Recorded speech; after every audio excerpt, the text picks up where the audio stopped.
बिस्मिल्लाहिर्रहमानिर्रहीम। अस्सलाम वालेकुम। तो क्वेश्चन नंबर 5 अपने पास, how long would RS 31,000 have to be invested at the markup rate of 6% per year to be gain 5,332। कह रहा है कि 31,000 को हम कितने साल के लिए इन्वेस्ट करें 6% पे, तो हमें जो प्रॉफिट हो वो 5,332 हो जाए। तो हमें क्या मिला हुआ है, एक तो प्रिंसिपल वैल्यू मिली हुई है, दूसरा रेट ऑफ परसेंट मिला हुआ है, तीसरा मार्कअप या फिर जो प्रॉफिट बोला जाए वो हमें मिला हुआ है। तो हमें फाइंड क्या करना है, टाइम पीरियड फाइंड करना है। तो फार्मूला बनाते हैं अपने तरीके से जैसे बनाते हैं, ठीक है। रट्टा नहीं मारना, फार्मूला बनाना है, ठीक है। तो असल फार्मूला अपने पास क्या है, असल फार्मूला आपका है आई मीन्स होता है मार्कअप, उसके बाद मार्कअप या फिर प्रॉफिट, उसके बाद होता है पी मतलब प्रिंसिपल, आर मतलब रेट, टी मतलब टाइम पीरियड। अब क्या करेंगे, हमें चाहिए क्या, टाइम पीरियड चाहिए, तो टी को यहीं रहने दो, आर और पी को आई के नीचे ट्रांसफ़र कर दो, क्योंकि यहाँ मल्टीप्लाई कर रहे हैं, यहाँ के क्या करेंगे, डिवाइड करेंगे। तो आई को यहीं रहने दो, और हमें इस साइड क्या चाहिए, टाइम पीरियड टी चाहिए, तो टी को यहाँ पे रखो। यहाँ पे आर और पी क्या करें, मल्टीप्लाई, इक्वल के इस साइड आ जाएंगे तो डिवाइड कर देंगे, ठीक है। थोड़ा इसको सीधा करके लिख लेते हैं हम। टाइम पीरियड चाहिए, ठीक है, इस टी को पहले लिख लेते हैं, लेफ्ट और राइट कर लेते हैं। यहाँ पे आई और ये पी और ये आर, ये अपना आ चुका फार्मूला। अब हम देखते हैं इसमें मिला क्या हुआ है, हमें टाइम पीरियड तो नहीं मिला हुआ, इसलिए टी यहाँ रख लेते हैं। आय हमें क्या चाहिए, प्रॉफिट या फिर मार्कअप। तो देखें इसमें जो इन लोगों ने दिया है, यहाँ पे गेन मतलब मिला है, हमें फ़ायदा मिला है, मार्कअप मिला है या प्रॉफिट मिला है, कितना मिला है, 5,332 मिला हुआ है। तो आय की जगह क्या रखेंगे, ये रखेंगे, ठीक है, डिवाइड।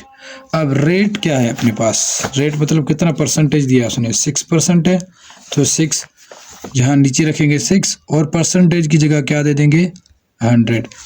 ये 6 तो रख ले नीचे, लेकिन इस परसेंटेज की जगह क्या करेंगे आप, अपान में 100 दे देंगे। और देखें पी और आर के दरमियान कुछ भी नहीं, सॉरी ये भी पी मैंने लिख लिया, ये पी लिख लिया, ये पी और आर है, ठीक है। तो देखें अभी यहाँ पे कुछ नहीं है, इन दोनों के दरमियान तो मल्टीप्लाई की साइन है, ठीक है। अल्फ़ाबेट ABC के हो और उनके दरमियान कोई सिंबल ना हो तो मल्टीप्लाई की सिंबल होती है।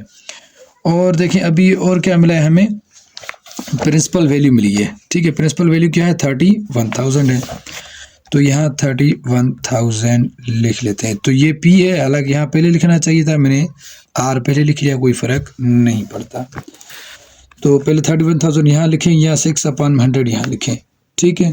तो अब हम क्या करते हैं कि इस 100 को इसके साथ मल्टीप्लाई कराएंगे, कैसे, अभी चलें आगे देखते हैं। तो ये T तो हमें चाहिए, और ये 5,332 मल्टीप्लाई, ये जो डिवाइड में 100 है, इस तरफ ऊपर चला जाएगा तो ये मल्टीप्लाई आ जाएगा 100 में, ठीक है। ये हो जाएगा 100 इसके साथ मल्टीप्लाई। अब हमारे पास क्या बचा, 6 मल्टीप्लाई 31,000, ठीक है। तो देखें ये 00 ये 00 हो चुके ख़त्म। तो इसको कोशिश करते हैं ख़त्म करें, यहीं पे ख़त्म हो रहे हैं तो ख़त्म कर दो।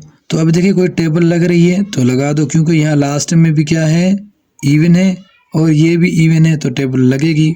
यहाँ 3 टाइम लगेगी, 5 को 1 इधर दे दिया तो यहाँ हो चुका 2, और 4 हो चुका, 2 टाइम टेबल लगेगी, 1 इसको दे दिया तो यह हो चुका 13, लेकिन 1 इसको दे देंगे तो यहाँ क्या हो जाएगा 12, तो 6 टाइम टेबल लगेगी, 1 इसको तो ये भी 13, 1 इसको दे देंगे तो ये 6 और ये 6, ये मल्टीप्लाई में यहाँ बचा 1, तो सेम ही आ जाएगी, वैल्यू लिखने की ज़रूरत नहीं है।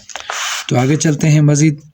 तो ये आ चुका T फॉर टाइम पीरियड, ठीक, तो 2666, ठीक, और मल्टीप्लाई 1 तो 1 आ चुका, मल्टीप्लाई ये सेम बात आएगी, 3 मल्टीप्लाई 3 1 और ये 0, 2 0 2 0 हम ख़त्म हो चुके, बाकी ये बचा अपने पास। अब इसको कर दें मल्टीप्लाई, तो अपने पास कैलकुलेटर है, थोड़ा जल्दी कर लेते हैं। 3 मल्टीप्लाई 310, तो अपने पास कितना आ चुका, ये आगे फर्दर लिखते हैं हम।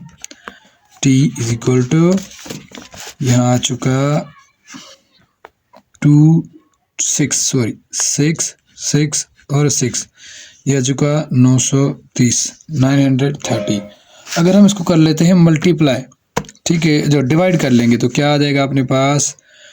अगर हम इसको यहाँ लिख लेता हूँ, थोड़ा गलती हो चुकी है, यहाँ पे लिख लेता हूँ t is equal to 266 divide में 930। अगर हम इसको डिवाइड करें तो क्या आता है देखते हैं, 266 डिवाइड 930। तो अपने पास जवाब आ चुका, यहाँ पे लिख लेते हैं, यहाँ पे लिख लेते हैं 43/15। अगर हम इसको डिवाइड कर दें तो अपने पास जवाब क्या आ जाएगा, 2, अपने पास जवाब आ जाएगा, देखिए ये आ चुका है अपने पास जवाब। तो जवाब आएगा, अगर हम इसको डिवाइड कर लेते हैं तो जवाब आएगा 2.8666, ऐसे चलता जाएगा। तो उम्मीद है आपको समझ आ चुका होगा। तो मिलते हैं अगले पार्ट में। अल्लाह हाफिज़। बिस्मिल्लाहिर्रहमानिर्रहीम। अस्सलाम वालेकुम। तो क्वेश्चन नंबर 6 है अपने पास, at what rate of markup would the sum of money become double in 20 years. तो इस सवाल में सबसे पहले फाइंड क्या करना है हमने, 8 वाट रेट, मतलब रेट फाइंड करना है। अब रेट क्या होता है, जैसे यहाँ लिखा हुआ है रेट ऑफ 12%, रेट ऑफ 8%, ये 12%, ये 8%, ये 5%, ये सारे रेट हैं। तो इसमें भी हमें क्या फाइंड करना है, रेट फाइंड करना है। तो सबसे पहले हमें पता चल गया कि आर मतलब रेट फाइंड करना है। और देखें इसमें ना तो हमें मार्कअप मिला हुआ है, ना ही इसमें पैसे मिले हुए हैं, ठीक है, और डबल पैसे होने चाहिए, मतलब 20 ईयर्स में। तो सबसे पहले फॉर्मेशन जो बनाते हैं फार्मूले की, या फार्मूला कैसे बनेगा वो बनाते हैं हम सबसे पहले। तो सबसे पहले जो फार्मूला होता है वो ये फार्मूला होता है। नॉर्मल फार्मूला क्या होता है, आई मतलब मार्कअप या profit, P for principal value, R for rate जो हमें फाइंड करना है, और टी फॉर टाइम पीरियड।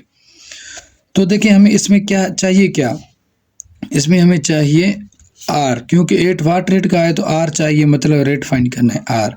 और जो पी और टी है आई की इक्वल की इस साइड आ जाएंगी, यहाँ मल्टीप्लिकेशन कर रही हैं तो इस साइड आ जाएंगी, तो क्या हो जाएगा, डिवाइड हो जाएगा। क्यों, क्योंकि अगर अल्फ़ाबेट लिखी हो ABC और उनके दरमियान कोई सिंबल ना हो तो वो क्या सिंबल होती है, मल्टीप्लिकेशन की सिंबल होती है। तो ये P और ये T आ चुका। अगर इसको यहाँ हम सीधा करके लिखें, लेफ्ट एंड राइट साइड का, ये राइट साइड का लेफ्ट साइड लिखें, लेफ्ट साइड का राइट साइड लिखें, तो आएगा R इक्वल टू I, ठीक है, डिवाइड में आएगा P और T। अब सबसे पहले फॉर्मेशन बनाते हैं कि हमें मिला क्या हुआ है।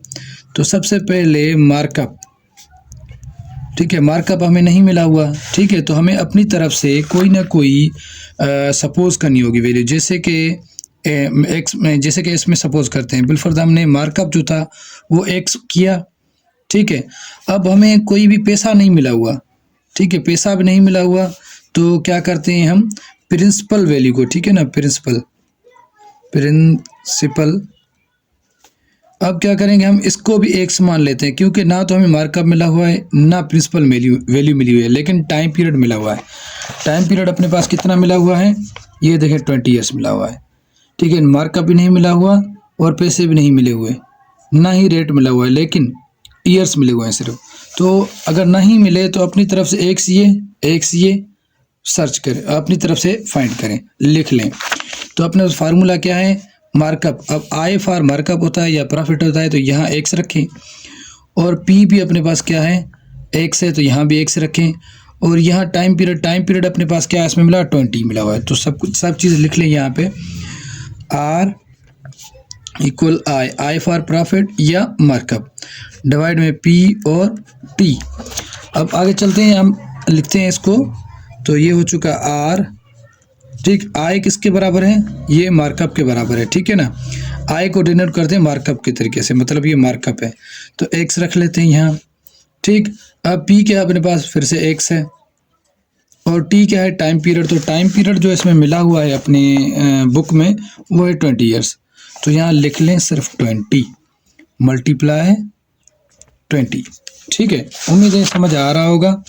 तो एक्स में एक्स कट चुका, ठीक, तो अपने पास क्या आ चुका, एक्स एक दफ़ा यहाँ, एक दफ़ा अपने ऊपर, ठीक है, इन दोनों के ऊपर एक दफ़ा, तो 1 मल्टीप्लाई 20 आ चुका। अब आगे फर्दर सोल्व करते हैं इसको, देखें आर ये 1 मल्टीप्लाई करेगा इसके साथ तो आ जाएगा 1 अपान में 1 मल्टीप्लाई करेगा 20 के साथ तो आ जाएगा फिर से 20।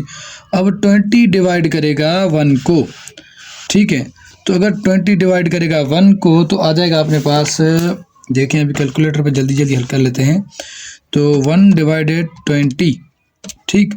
तो 1 डिवाइडेड 20 आ चुका अपने 1 अपान 20। तो चलो इसको करते हैं 0.05। तो क्या आ चुका अपने पास जवाब 0.05, ठीक। अगर इसको हम लिख लेते हैं आसान लफ्ज़ों में बोलें कि पॉइंट को ख़त्म कर दें। अब देखिए क्या पॉइंट को ख़त्म करेंगे तो पहले जो ऊपर लिखा है वो लिख लें, ज़ीरो को छोड़कर। ज़ीरो अगर यहाँ राइट साइड होते तो लिख लेते, लेफ्ट साइड पर है ज़ीरो छोड़ दें और पॉइंट के बदले दे दें 1। पॉइंट के बाद कितने डिजिट हैं 1 और 2, तो 2 ज़ीरो दे दें। ये हो चुका अपना 5%, ठीक है। तो रेट ऑफ जो, ठीक है, रेट ऑफ परसेंट कितना होना चाहिए 5, तभी हमारे क्या होंगे 20 ईयर्स में डबल पैसे हो जाएंगे। तो उम्मीद है आपको समझ आ चुका होगा। ये लिखें भी आपकी मर्ज़ी है, ये भी लिखें आपकी मर्ज़ी है, या फिर आर मतलब या ये लिखें भी आपकी मर्ज़ी है, ठीक है। ये आंसर भी सही है, ये भी सही है और ये भी सही है, आपकी जो मर्ज़ी है वो लिखें। उम्मीद है आपको समझ आ चुका होगा। चलते हैं अगले सवाल की तरफ। अल्लाह हाफिज़।